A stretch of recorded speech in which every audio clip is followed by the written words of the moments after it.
Hello guys, welcome back to another video on the Stratus Forecast Weather Channel. In today's video we're going to be going over the Arctic blast that is going to be entering the USA, along with a potential nor'easter that could be on the way, and more Arctic blasts to come. So right now we're looking at the Climate Prediction Center's current 6-day temperature probability outlook for the next 6 to 10 days. And as you can see, the dark blue is well above average, and it just continues basically into the Oklahoma area, as far west as Oklahoma. But really, the main focus for all these low temperatures is going to be the Mid-Atlantic, the Midwest, and the Northeast. So this is going to probably have a big effect on our weather pattern, along with if we can keep this cold in place, we will have the potential for snowstorms. So yeah, there's that. Now we're going to take a look at the temperatures for the next few days. We're going to go over that because that's the main priority right now. So we'll go ahead and do that. So as you can see, there's not much going on right now. Much of the Pacific Northwest and into the upper plains, we're dealing with some pretty cold temperatures, and then in Canada is really where the most of the cold temperatures are. And then we're basically seeing above average temperatures for most of the southeast, and then we're still above average in the northeast as well, with these temperatures sticking in the 60s, 70s, and closer to 80 near the ocean, and then we're in the 30s and 40s in the northeast. So we're going to watch this pocket of cold air as it comes down from the northwest, and it's going to usher in that cold air. So this is the next couple days. So really it's going to have a struggle coming in, but eventually it will come in. So this is the 29th, and then that cold pocket is really going to sink down. And then here it comes, all that cold air, and it's going to have multiple potentials to have an Arctic outbreak. We're going to look at the GFS model now, just to have a better idea. Well, not a better idea, but this is another model run. So basically it has a similar picture with much of the cold temperatures in the upper plains and the Pacific Northwest, 30s and 40s in the northeast, and then most of the southeast and Ohio Valley in the Midwest and in the Mid-Atlantic are all in the 50s, 40s, 50s, 60s, and closer to 70 in some spots. So as we continue on, we're going to watch this pocket of cold air come down. This is what the Climate Prediction Center is watching for. So here it comes, and then look at that right there. 20s all the way down to Alabama, Mississippi, Texas, Oklahoma. This is very rare for November. And then it's going to have multiple chances to come in, and then the northeast is going to be able to see the secondary of this. So yeah, that's pretty much the whole look at that Arctic blast situation. Now we're going to take a look at the potential snowstorm. Alright, so here we are today. So not much going on. An upper level trough in the Great Lakes region, producing some snowfall, rain, and some mixed precipitation.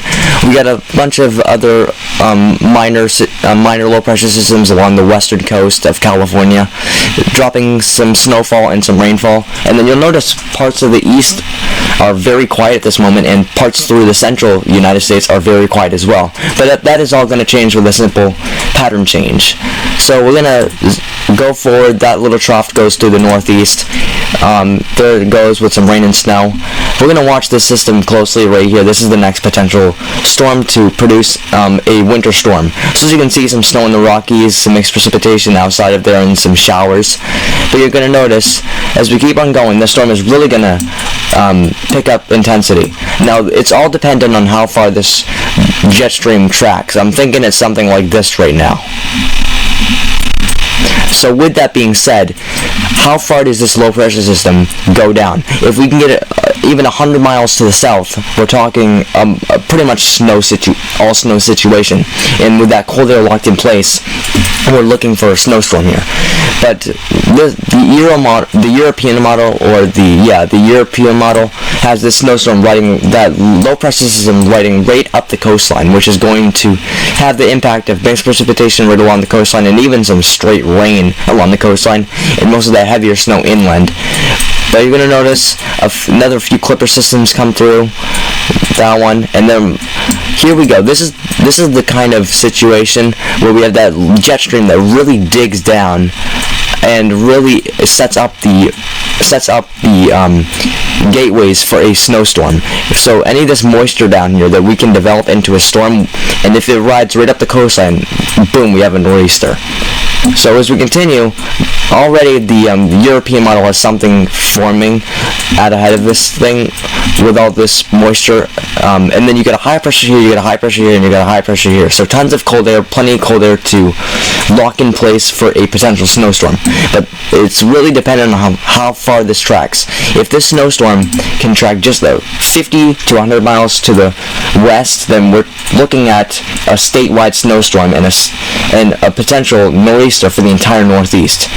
And then after that, a lot of these clipper systems with that cold air locked in place with that jet stream, that's what we're looking at right now, and that's as far as that goes. So if we can have a jet stream that comes like this, goes like that, and we can have something formed down in the southeast, and then follow the jet stream track, there you have it, you have a snowstorm. So we're going to look at the GFS model now.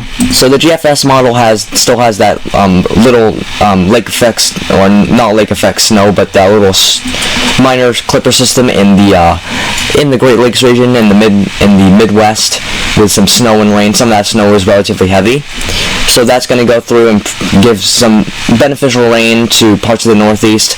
Then we're going to watch this low pressure system right down here, and so here it is right here, the same situation. We have some snow and we have some rain. Some of that snow is pretty heavy in the Midwest, not the Midwest, I mean the Colorado area and the Rockies. Then we're going to watch the system very closely. The GFS model, or the American model, has this system relatively weak in nature, and it doesn't produce much of a snowmaker. But that could all change in the coming days. The GFS is starting to line up with the European model, so we're looking for probably a stronger storm mid to late this week. And all the question is where does this storm line up? Do we get enough cold air to get all that snow, or does that low pressure just ride that jet stream and just create for a mixed bag of precipitation? It's one of the two. We have two scenarios.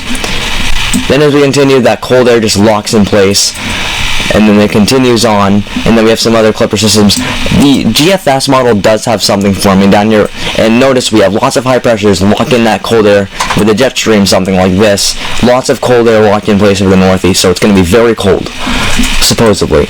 But it's all if we can have something form, the GFS is not indicating that right now.